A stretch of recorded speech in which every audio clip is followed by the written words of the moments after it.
L'introduction historique du géant chinois de l'e-commerce Alibaba en Wall Street le mois dernier a mis sur le devant de la scène le secteur de l'e-commerce en Chine. En effet, Alibaba, le géant de l'e-commerce chinois a levé à Wall Street un peu plus de 25 milliards de dollars reléguant Facebook et ses 16 milliards de dollars loin derrière. L'entreprise est ainsi valorisée à plus de 168 milliards de dollars à comparer aux 151 milliards de dollars de valorisation de son concurrente américaine Amazon. Mais, avant cette introduction de tous les records, 88% des Américains n'avaient jamais entendu parler d'Alibaba selon un sondage Ipsos. Cette statistique reflète une certaine méconnaissance du grand public à l'égard du secteur de l'e-commerce en Chine. Les spécificités de l'e-shopper chinois. Si dans d'autres pays l'e-commerce est une façon de faire du shopping, en Chine c'est un style de vie. Cette réflexion de Jack Ma, le fondateur d'Alibaba, décrit parfaitement l'e-commerce en Chine. En fait, selon l'étude China Circulian E-Commerce Market de groupe IM,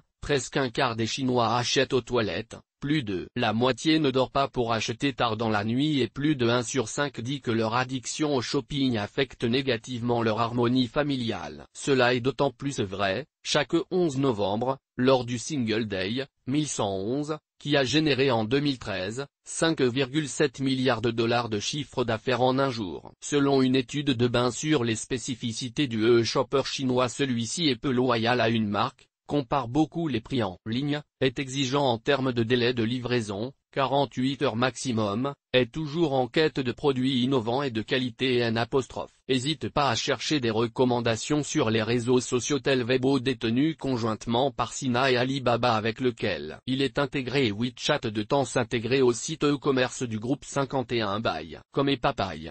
Comme le commerce chinois, un secteur à potentiel. La croissance de l'e-commerce en Chine a été fulgurante en devenant le numéro 1 mondial de l'e-commerce en valeur en 2013. Le boom de l'e-commerce s'explique par une adoption très rapide des technologies digitales par les consommateurs chinois tandis que les grandes chaînes de magasins ont des difficultés à s'implanter sur un territoire aussi vaste. Lors du 12e plan quinquennal, 2011-2015, le gouvernement chinois a fait de l'e-commerce un véritable instrument pour transformer le modèle économique chinois historiquement très orienté sur l'investissement vers davantage de consommation interne et ainsi atteindre un développement économique plus équilibré. Autre spécificité du marché chinois, 90% des sites marchands en Chine sont des places de marché au sein desquelles la part du C2C est de 59%. Le marché est dominé par Alibaba qui contrôle près de 80% de l'e-commerce en Chine. Dans le C2C, Taobao d'Alibaba est l'indisputable leader avec plus de 90% de part de marché. Dans le B2C,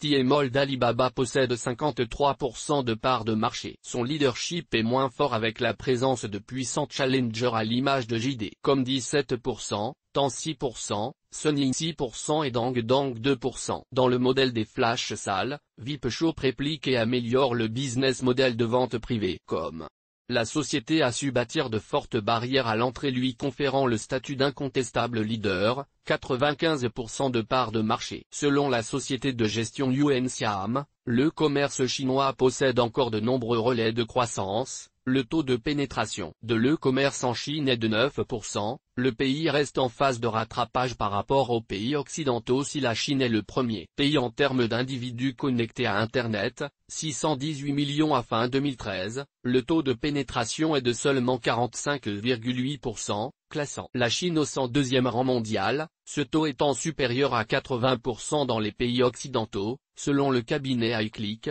475 millions de Chinois ont un pouvoir d'achat équivalent à un occidental signifiant qu'ils peuvent affecter jusqu'à un tiers de leurs revenus à des dépenses discrétionnaires d'après le China Internet Information Center, CINIC, plus d'un internaute sur deux, 302 millions, est un shopper et sa dépense annuelle moyenne devrait progresser de 11% par an entre 2012 et 2015 et dépasser les $1000 la hausse. De l'usage du mobile, la Chine compte plus de 500 millions d'utilisateurs à fin 2013 et la part du mobile dans l'online shopping progresse fortement. 55% des utilisateurs ont déjà fait un paiement sur mobile contre 19% aux USA d'après une étude de McKinsey. Le Yang. Les informations de Café de la Bourse, comme et de ses publications sont données à titre pédagogique. Elles ne constituent en aucun cas des recommandations d'investissement. Le lecteur se doit d'étudier les risques avant d'effectuer toute transaction. Il est seul responsable de ses décisions d'investissement.